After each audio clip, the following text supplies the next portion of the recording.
Assalamu alaikum. This is Faryal Anjum. I am back with another exciting episode of Talk in Trend.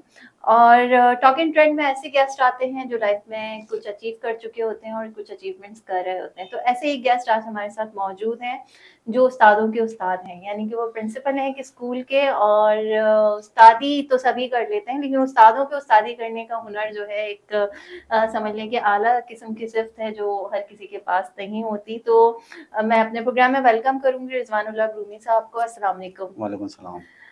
जी रिजवान साहब, कैसे हैं आप? अल्लाह का शुक्र है। मैंने कहा उस्तादों के उस्ताद क्या सही बोला? उस्तादों के उस्ताद तो खैर क्या कहूँ, लेकिन शागिर्दों के उस्ताद होते हैं। अच्छा जी नहीं, आप एक प्रिंसिपल होता है ना, देखिए एक शागिर्द को एक टीचर पढ़ाता है, फिर उसके ऊपर एक प्रिंसिपल होता है जो टीचर्स को जी जी, गाइड वो कर रहा है। टीचर को बिल्कुल गाइड करते हैं, बिल्कुल मैनेजमेंट हर चीज़ उसके हाथ में ही होता है। तो हम्म, उस्तादों के उस्ताद भी आपने सही सही कहा। जी। कहा चले। अच्छा ये बताएं, किसको ट्रेन करना ज्यादा आसान होता है, एक बच्चे को एक उस्ताद को?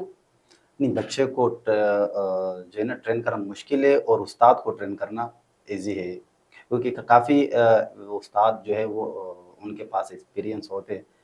तो इस हवाले से कि मैं आपको बताता चलूँ कि जो उस्ताद होते हैं यहाँ पर हमारे मुआशरे में काफ़ी, तो हम्म। वो एक्सपीरियंस भी होते हैं उनके पास और हम्म। वो टीचिंग्स के हवाले से जानते भी हैं जी। और अच्छे तरीके से पढ़ाते भी हैं। हम्म। बस इसमें ये होता है कि कुछ ऐसे एरियाज़ होते हैं कि वहाँ पर उनको वो यानी सहूलियात जो है उनको नहीं दिया जाता है उस तरीके से। और हम्म। जो है ना टीचर्स की बात मैं आपसे कर रहा हूँ कि उस यानी जो सहूलियात होते हैं, टीचिंग्स मेथड्स हम्म। जो होते हैं वो उनके पास नहीं होते ज़्यादातर। तो हम्म। इससे जो है ना टीचर्स को गाइड करना या जो क्या नाम स्टूडेंट है उनको गाइड करना, इनमें फ़र्क है। फर्क है। हाँ, बिल्कुल फ़र्क है दोनों में। तो मेरे ख़्याल में उस्ताद को समझाना थोड़ा-सा ईज़ी है। हम्म। हाँ। अच्छा, आप बाय प्लानिंग जो है इस फील्ड में आए, या आपको आपको माँ की दुआ लगी? नहीं, एक सोच थी, सोचती। एक फ़िक्र थी मुआशरे की। अच्छा। जी, जी। और वहाँ इलाके की हम्म। और वहाँ पर ऐसे इलाके में हम रहते हैं कि वहाँ पर यानी पसमानदा इलाका है। सही। तो वहाँ पर मैंने ये सोचा 2014 में आई थिंक हम्म। अब यहाँ पर इस इलाके में मैं अपना स्कूल खोलूँगा और इस इलाके का यानी तालीमी निज़ाम को हम इंशाल्लाह बेहतर करेंगे। तो वहाँ सही। पर साथी भी हमसे क्या नाम जुड़ गए। तो हम्म। एक सफ़र हमने स्टार्ट स्टार्ट किया और वो सफ़र चलता रहा आज आज यानी 2025 में। हम्म। और काफ़ी जो मुश्किलात थे वो हमने फ़ेस किए।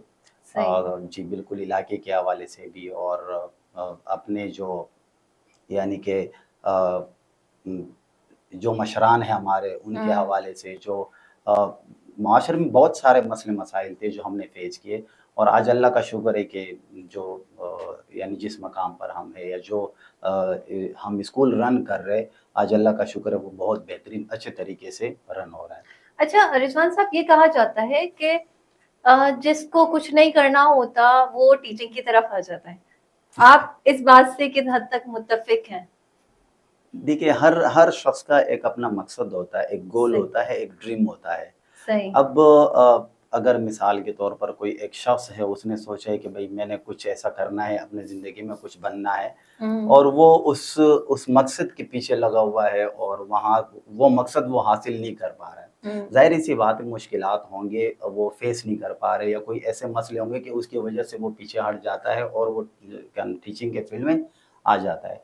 तो ऐसे तो ख़ैर हमने क्या नाम नोट नहीं किया हुआ है सही। कि इस तरीके से हो कि एक शख्स को एक जगह पर एक मकसद के पीछे भाग रहा है और उसको ऐसे मसले मसाइल सामने से आ रहे बहुत सारे होते हैं। हम्म। मसले मसाइल बहुत एजुकेशन के हवाले से भी और माली जो बाकी मुआशरे भी है और जो उनके अपने होते हैं तो वो भी काफ़ी रोक-टोक करते हैं कि भई आप ये क्या कर रहे हो? किस तरीके से जा रहे हो? सही। आप ये चीज़ नहीं सोचते हो, देखते नहीं हो, ज़ाहिर-सी बात है होते। लेकिन ये है कि एकदम से फ़ैसला लेना टीचिंग्स के फ़ील्ड में आना, ये जो है ना क्या टीचिंग के फ़ील्ड से कहीं और फ़ील्ड में जाना एकदम से फ़ैसला, तो मेरे ख़्याल में ये नामुनासिब है।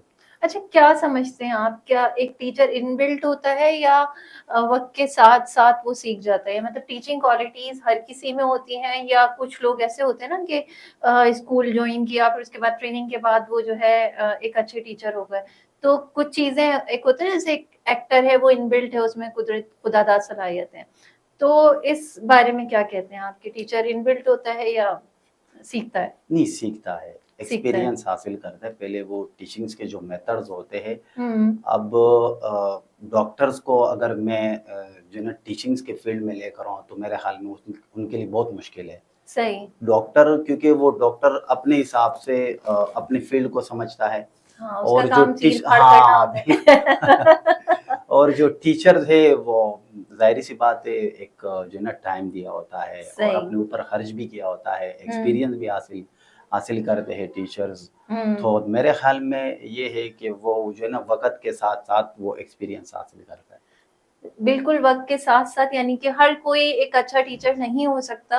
जी, बस जी। ये है कि अगर मेहनत करे और एक्सपीरियंस गेन करे तो। अच्छा ओके, ओके। जब हम अपनी एजुकेशन लाइफ़ में होते हैं तो हम खुद भी वैसे ही फंटर टाइप होते हैं और वही शरारतें होती हैं और जब खुद टीचर बन जाते हैं तो बड़े तुर्रम-खान बनते हैं कि हमने तो ऐसे पढ़ा था, हमारे टीचर ऐसे बोलते तो ये क्या है? मतलब आप भी इसी तरह करते हैं मतलब फेक स्टोरीज़ मैं फर्स्ट आता था, सेकंड आता था एंड ऑल दैट? एक सफ़र में हमने भी ऐसे किया था हुँ, मतलब वो तो बचपन था, कुछ हुँ, ना समझ, ना शऊर हुँ। शऊर भी नहीं था इतना क्योंकि वक़्त के साथ-साथ जो है ना शऊर भी आ गया और फिर जो है ना टीचिंग्स के फ़ील्ड में आ गए। जब कोई इंसान जो है ना टीचिंग्स के फ़ील्ड में आता है तो उस वक़्त जो है इंसान के अंदर एक चेंजिंग आ जाती है। सही। क्योंकि एक आम शख्स होता है और जो है ना एक यानी कि रिस्पॉन्सिबल शख्स होता है। हुँ। तो जो रिस्पॉन्सिबल शख्स होता है ज़ाहिर-सी बात है वो अपने अंदर चेंजिंग लेकर आता है। सही। ठीक है, जब वो चेंजिंग लेकर आता है तो वो मुआशरे के लिए भी, लोगों के लिए भी और जो है ना टीचिंग फील्ड में भी, एजुकेशन फील्ड में भी, हुँ, तो वो यानी मुकम्मल चेंज हो जाता है। हुँ। वो चेंज होना पड़ेगा अगर हम सोचते हैं कि भई हमने अपने मुआशरे को तब्दील करना है, तो ज़ाहिर-सी बात पहले हमने अपनी सोच और जो अपने स्टैंडर्ड है, जो हुँ, एजुकेशन फील्ड में हमने अगर नाम कमाना है, तो हमें चेंज होना पड़ेगा। सही। अच्छा रिज़वान साहब एक बात आपसे जानना चाहूँगी जैसे हम ये देखते हैं कि हमारे टाइम पे एक वैल्यू थी एजुकेशन की, हम पिट के भी पढ़ते थे और सख्ती बर्दाश्त करके भी पढ़ते थे। आजकल के बच्चे जितने कम्फर्ट ज़ोन में मोबाइल फ़ोन भी है, अच्छा खाना भी है, सारी मतलब all type facilities are provided to them मतलब हम तो पैदल भी जाते थे, अगर हम देखें हमने बचपन में स्कूल वॉक करके जाते थे और कोई टेंट्रम्स नहीं, कोई गुस्सा नहीं, कोई डिमांड्स नहीं। लेकिन आज के बच्चे जिन उनकी सारी डिमांड्स भी पूरी हो रही हैं। मोबाइल भी है उनके पास और उनको अच्छा लंच भी चाहिए, अच्छा स्कूल भी चाहिए, अच्छा वैन भी चाहिए उनको। लेकिन फिर भी एजुकेशन का स्टैंडर्ड वो नहीं है। तो यहाँ आप क्या कहना चाहेंगे? यहाँ पर तो मैं ये कहूँगा कि जो सेल फ़ोन की बात आपने की, सेल फ़ोन असल में बच्चों का एक ये बुनियादी उनका बुनियाद ख़राब करने के लिए जो है हुँ, ना वो सेल फ़ोन को लाया गया मुआशरे में कि सही। बच्चों का मयार कमज़ोर हो जाए और हुँ, उनका जो फ़ोकस होता है वो ज़्यादा सेल फ़ोन वग़ैरह में आ जाए। हुँ, तो मेरे ख़्याल में ये है कि जो है ना सेल फ़ोन की वजह से ज़्यादातर जो बच्चे हैं, उनका जो माइंड एक सेट होता है, जो हुँ, उनका मकसद होता है और वो जो टीचर्स लेकर आते हैं जिस चीज़ के लिए, तो हुँ, वो उनसे दूर भागते हैं। क्योंकि सही, उनको पता है कि उनको ये चीज़ असल में हमने खुद दी है इनको। सही। जो वालिदैन हैं, वालिदैन तो यही चाहते हैं कि मतलब ये चीज़ हम देके तो वो घर में बैठ जाएँगे, मतलब हुँ। फालतू नहीं घूमेंगे इधर-उधर। ये लेकिन ये बाकी भी कुछ चीज़ों हद से तक मैं सॉरी आपका जी, जी। कतराने के लिए, मैं कुछ हद तक इस बात पे एग्रीड हूँ क्योंकि मुआशरा देखिए अगर बच्चे बाहर जाते हैं, आपने सारिन केस देखा और भी बहुत सारे बच्चों के साथ ऐसे केसेस हमारे सामने आए हैं कि जो बाहर बच्चे खेलने जाते हैं, उनकी भी तो सिक्योरिटी नहीं है। इन दैट बिल्कुल। सेंस क्या करें पेरेंट्स? नहीं ये तो वालिदैन की ज़िम्मेदारी है। क्योंकि सही। अगर हर चीज़ आप जो है ना टीचर्स के ऊपर ही डालोगे, हाँ। ये हमारे पास आते हैं वालिदैन वगैरह, तो मैं उनको यही कहता हूँ कि देखिए हमारे पास आपका बच्चा आता है जो है ना 3-4 घंटे के लिए, सही। ठीक है? स्कूल में सुबह आता है और 12:30 बजे हुँ, ऑफ है। उसके बाद जो ज़िम्मेदारी है वो आपकी है, हुँ, ठीक है? और इलाके में उसके ऊपर नज़र रखना और ये देखना है कि बच्चा क्या कर रहा है। और जो मेरा एक्सपीरियंस है, तो बच्चे को सुबह से लेकर शाम तक वो जितना भी एंगेज करे मेरे ख़्याल में बेहतर है। अच्छा, हाँ, ये बेहतर है। यानी लेकिन कि एंगेज का भी अपना तरीका होता है। हुँ, एक आप सेल फ़ोन देना या उसके लिए लैपटॉप वग़ैरह ये चीज़ें ये भी सही है, हुँ, ठीक है, लेकिन वो वालिदैन को उस चीज़ों के ऊपर क्या नाम है इनको नज़र रखना चाहिए कि वो कहीं आउट-पाउट कोई और चीज़ या किस तरीके से वो यूज़ कर रहा है, ठीक हुँ। है? तो ये है कि वालिदैन को ये चाहिए कि अपने बच्चे के ऊपर नज़र रखे और इलाके में भी कि वो कहाँ जा रहा है, कहाँ कैसी जाता है, गैदरिंग है उसकी? कैसी गैदरिंग है, बिल्कुल आपने सही कहा कि वो किसके साथ बैठता है और उनके दोस्त कैसे हैं, ये सारी चीज़ें जो है ना ये वालिदैन के ऊपर ही होते हैं।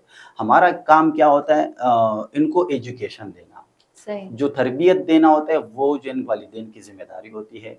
हमारी भी है, ऐसी नहीं कि मतलब हम नहीं, हमारी भी ज़िम्मेदारी है, हुँ, लेकिन ज़्यादातर जो है क्योंकि बच्चा ज़्यादातर अपने घर पर होता है। सही।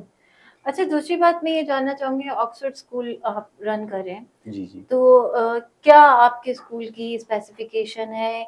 क्या मोटो है, क्या एम है कि आपके स्कूल से अगर बच्चा पढ़ के निकलता है तो वो किस तरह का एक तालिब इल्म होता है और किन बेसिक नीड्स पे आप लोग फ़ोकस कर रहे हैं? अ, ये सवाल मुश्किल है। अ, हमारा जो मकसद है, वो है बच्चा, सही, ठीक है? कि बच्चे के ऊपर हम किस तरीके से मेहनत करें कि वो बच्चा मुआशरे का एक असासा बन जाए, कीमती असासा, सही। जिसे कहते हैं कि वो बन जाए और अपने अपने मुआशरे के लिए, अपने कौम के लिए और अपने मुल्क के लिए वो काम करे, हुँ, वो आगे बढ़े हुँ, और अपने वालिदैन का नाम भी फ़ख्र करे इस मुआशरे में, इस कौम में। कि हमारा मकसद यही होता है कि जो बच्चे हैं उनको एजुकेट हम कैसे करें और सही। उनके लिए फिर हमने प्लानिंग की होती है सिलेबस वगैरह जो होते हैं प्लानर और फिर उसके बाद अलग-अलग सब्जेक्ट के उसे हम पढ़ाते हैं, टीचर्स को भी हम अरेंज करते हैं।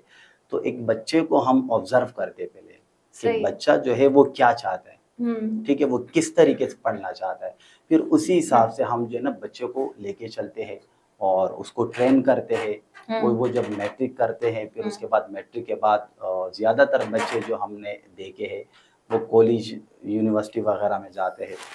फर्स्ट सही। ईयर, सेकंड ईयर वो करके फिर यूनिवर्सिटी में एक सफ़र होता है उनका हुँ, स्टार्ट हो जाता है। हुँ, ठीक है, तो वो उनको मैट्रिक करने के बाद ही पता चल जाता है कि हाँ, मैं इंटरेस्ट क्या है? हाँ, बिल्कुल उसके बाद पता चल जाता है। जब तक वो बच्चा मैट्रिक में होता है तो उस वक़्त तक उसको पता नहीं चलता है।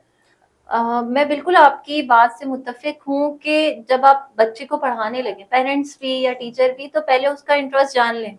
हमारे पास क्या है कि वो कहते हैं ना कि गधा, घोड़ा, मछली, बंदर सब एक ही सिफ़्ट में खड़े हैं। सबने बिल्कुल, जंप करना है, सबने तैरना है। अब ये नहीं देखते कि किसी को तैरना आता है, किसी को नहीं नहीं आता आता। है। तो ये बात आपकी मतलब अगर आपकी स्कूलिंग सिस्टम में आप इस चीज़ को फ़ोकस करें, तो ये बहुत पॉज़िटिव है कि बच्चे का कीन इंटरेस्ट पहले जाँच लिया जाए, फिर उस हिसाब से उसकी एक्टिविटीज़ को प्रमोट किया जाए। हाँ, बेसिक एजुकेशन तो सबका जो है एक फाउंडेशन बनाती है, लेकिन अगर उसमें कैपेबिलिटीज़ को जज कर लिया जाए, जैसे कुछ बच्चे पेंटिंग में अच्छे होते हैं, बिल्कुल, कुछ बिल्कुल। जो है वो सिंगिंग में अच्छे होते हैं, कुछ परफॉर्मिंग आर्ट्स में अच्छे होते हैं, तो सबको उनके टैलेंट के हिसाब से जो है इवैल्यूएट किया जाए। अच्छा, ये बताएँ कि हम ये देखते हैं कि हायर एजुकेशन की तरफ जब बच्चा जा रहा होता है, जनरली स्कूल तक तो पेरेंट्स के हाथ में होता है, वो उसको एंगेज करते हैं। हायर एजुकेशन की तरफ क्या ये हमारे माशरे में एक चीटिंग ट्रेंड निकल चुका है, बस समझते हैं कि हमने चीट करना है, हमने जो है सोर्स लगवानी है, पीआर लगवानी है। मतलब ये मोनोपोली और नेपोटिज़्म जो है वो हायर एजुकेशन में हमने देखा है कि बढ़ती जा रही है। तो इस हवाले से क्या कहना चाहेंगे? इस हवाले से मैं कहना चाहूँगा कि पूरा जो निज़ाम है मेरे ख़्याल में पूरा पाकिस्तान में ये निज़ाम चलता है हुँ, और ये बेसिकली जो बच्चे का जो फ्यूचर है इससे फ्यूचर तबाह होता है उनका। हुँ, वो क्योंकि यही सोचता है कि जब वो बच्चा 9th में होता है, 9th में वो अच्छी मेहनत करता है। हुँ, ठीक है, जब वो 9th में हम वो सहूलियात दे देते हैं, वही हाँ, चीटिंग वगैरह जो आपने बात की, तो फिर वो मैट्रिक क्लास में वो आता नहीं है बच्चा। क्योंकि सही उनका है। एक माइंड बन जाता है कि भई 9th क्लास में तो हमें ये सहूलियात मिल गई, तो हुँ, मैट्रिक क्लास में भी मिलेगी। तो ये चीज़ है कि जो है ना चीटिंग का जो निज़ाम है, वो शुरू से चलता हुआ आ रहा है। पूरे हुँ, मतलब हर जगह पर, हर इलाके में तकरीबन ये जो अमल है ये चलता हुआ आ रहा है। तो मेरे ख़्याल में ये जो अमल है ये बंद होना चाहिए। बच्चों के फ्यूचर के खिलाफ भी है और इस माशरे की नाकामी भी है और जो है मेरे ख़्याल में बंद होना चाहिए तो ये बेहतर है। चलिए ये तो हो गई काफ़ी ट्रेडिशनल बातें। रिज़वान साहब आप कुछ आउट ऑफ ट्रेडिशन बात करते हैं, आउट ऑफ टॉपिक बात करते हैं, आर यू रेडी? जी, जी, आई एम रेडी। अच्छा हाँ, हम थोड़ा-सा फ़ोकस करते हैं मिडिल क्लास फैमिलीज़ को और उनसे रिलेटेड कुछ फ़नी क्वेश्चन्स आपसे पूछे जाते हैं, ठीक है? ठीक। तो आपने उनका फ़नी सा ही आंसर करना है। पहला क्वेश्चन मेरा ये है कि मिडिल क्लास फैमिलीज़ में ड्राइंग रूम के सोफ़े कवर करके क्यों रखे जाते हैं? सोफ़े कवर करके? एक डिजाइन अच्छा सा जी, जी। बनाया होता है, उसके ऊपर चादरें डाल दी जाती हैं। ऐसा क्यों है? वो इसलिए वो इसलिए है कि जब कोई गेस्ट वग़ैरह आते हैं ना तो उनको वो सोफ़ा नज़र ना आना चाहिए। रिश्तेदारों से छुपाने के लिए। छुपाने के लिए कि कोई ये हमने अभी लाया नया सोफ़ा उनको नज़र आए, तो पुराना या for the safe of protection हम कह सकते हैं कि बच्चे खराब ना कर दें। नहीं, ये तो ख़ैर नहीं है अच्छा। हाँ, क्योंकि जो वालिदैन होते हैं या जो भी है वो नज़र रखते हैं उन चीज़ों पर। जो मैंने देखा है वो ये चीज़ देखी है कि जो चादर रखते हैं सोफ़े के ऊपर, वो इस वजह से रखते हैं कि जो है जो गेस्ट आते हैं या उनके कोई रिश्तेदार वग़ैरह, उनको ये फ़ील ना हो कि ये सोफ़ा नया है या पुराना है। वो नजर ना लगाए। नज़र अच्छा ये बताइए कांच के बर्तन क्यों छुपा के रखे जाते ये तो फैमिली हैं? ये मेरे ख़्याल में जो फीमेल होते हैं ये बहुत अच्छा अच्छे तरीके वो से अच्छे आपने ये फेस की है चीजें? मैंने कोई ख़ास तो फेस नहीं किए। अच्छा हाँ, ये तो फीमेल मेरे ख़्याल में बेहतर जानते हैं इन चीज़ों अच्छा को। अच्छा हाँ, अच्छा मिडिल क्लास फैमिलीज में मेहमान आता है तो बच्चे खिड़की से झांक के चीजों पे नजर रखे होते हैं, मेहमान जाएंगे तो हम खाएंगे, आपने ऐसा कभी किया है? बचपन में किया है, किया बिल्कुल किया है, है ऐसी बात नहीं है। बचपन में किया उस वक़्त हम छोटे थे तो कोई ख़ास हाँ, समझाने वाले भी थे, हमें समझाते भी थे कि ओ भई ऐसे ना करें, इस तरीके से ना करें। या ठीक अम्मी है। आंखें दिखा देती थी कि मेहमान जब तक है इस कमरे में नहीं आना। वो कहेंगे भी तो आपने नहीं खाना। क्या, बिल्कुल। क्या आपने कभी ऐसा कहा कि नहीं मेरे साथ हुआ एक गेस्ट आया, उन्होंने कहा बेटा ले लो आप भी बिस्किट ले लो, तो हमने आगे से जवाब दिया कि नहीं आप चले जाएंगे फिर खाएंगे हम। आपके साथ ऐसा कभी हुआ? नहीं, नहीं, हमने तो ख़ैर ऐसा हम तो उस मेहमान के सामने से भी अच्छा। आप वो ढीठ वाले थे। अम्मी की अम्मी आंखें दिखाती रहे लेकिन बस करना है का बिल्कुल। Right right. अच्छा कभी ईदी मांगी रिश्तेदारों से? रिश्तेदारों से आजकल तो बिल्कुल मतलब बचपन में? पहले बचपन अच्छा बचपन में तो ख़ैर माँगी थी, लेकिन हमारे रिश्तेदार भी सारे ऐसे ना देने वाले। ना देने वाले। अच्छा अभी ईदी देते हैं? नहीं, अब तो वो कह रहे कि भई अब तो आप खुद एक ज़िम्मेदार शख़्स हो। अच्छा तो अब हाँ, आपको देनी पड़ती जी होगी। बिल्कुल हमसे अब लेते अब से लेते हैं, सही सही। ठीक, तो this was all funny about middle class families, उनके जो मिथ्स होते हैं, जो स्टोरीज होती हैं। अच्छा ये बताएं बकरा ईद के बाद फ्रिज क्यों भर जाता है? बकरा ईद के बाद फ्रीजर्स क्यों भर जाता है? क्यों भर जाता है? ओके। फ्रिज भरने के लिए आती है, गोश्त बांटने के लिए। ज़ाहिर-सी बात है, गोश्त होता है, ज़्यादा है तो फ्रिज में ही रखेंगे या कहीं और कोई ऐसी जगह तो उसको बांटना नहीं चाहिए क्या? नहीं बाँटना भी चाहिए। मतलब आप कहते हैं सही है, फ्रिज भरना भी सही है। नहीं मतलब बाँटे भी ये नहीं अगले जो आपके पास पड़ोसी है उनका ख़्याल रखना चाहिए। रखना चाहिए। ठीक है, हाँ, लेकिन आजकल मेरे ख़्याल में सब लोग इतने मेंटालिटी चेंज हो रही है। हाँ, सबकी वो मेंटालिटी भी चेंज है 6 और महीने तक वही चलाते रहते। So this was all funny about middle class families. Rizwan साहब, एजुकेशन सिस्टम के हवाले से कोई मैसेज आप अपने मतलब एक होती है ना बात कि ये चीज़ ऐसे होनी चाहिए या ये चीज़ सही हो जाए तो पूरा सिस्टम जो है हमारा रिफ्रेश हो जाएगा, तो आप कोई मैसेज देना चाहें तो? मैं ये मैसेज देना चाहूँगा कि जो सिस्टम चला रहे हैं स्कूल या कोई इदारा रन कर रहे तो मैं चाहता हूँ कि वो अपने सिस्टम को अपडेट रखे।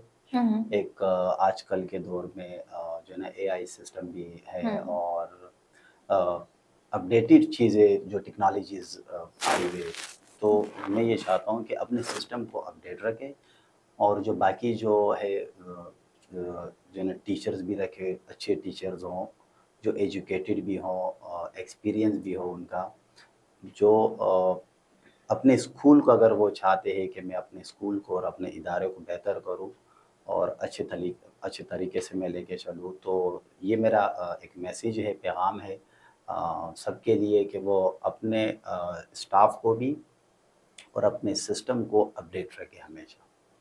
Thank you so much, it was nice meeting you, it was nice talking to you. बहुत अच्छी टिप्स एंड ट्रिक्स आपने दी, थोड़ा-सा हमने खेला। If you mind something to keep it in your mind. This was a part of joke. We need to get our audience engage, in that sense we were talking like that. Rizwan साहब, बहुत अच्छा लगा आप आए। बहुत शुक्रिया talk in trend की तमाम आपका टीम भी की तरफ बहुत-बहुत से। शुक्रिया, आपने हमें यहाँ दावत दी अपने टॉकिंग फ्रेंड में और बहुत अच्छा लगा और अच्छा महसूस कर रहे अभी भी और चाहता हूँ कि मैं और भी ज़्यादा बोलूँ, बातें करूँ। हुँ, हुँ। ये ऐसा है कि small stages is a part of big stages तो ये ग्रेट। है कि छोटे-छोटे स्टेजेस जो होते हैं, वो एक हिस्सा होते हैं बड़े स्टेजेस का। हुँ। तो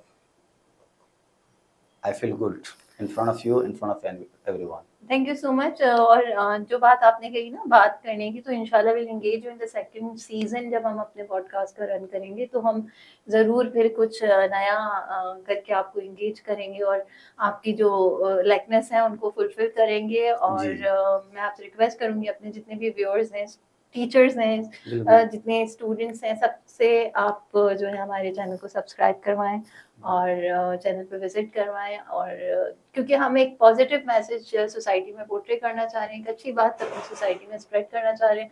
तो एक पॉजिटिव, एक अच्छे मैसेज को स्प्रेड करने के लिए आपका ये कंट्रीब्यूशन होगा कि हमारे चैनल को आप सब्सक्राइब करवाएँ, इसकी रीच आप इंक्रीज़ करवाएँ, तो वी विल जी, जी, बी बिल्कुल। Thankful to you.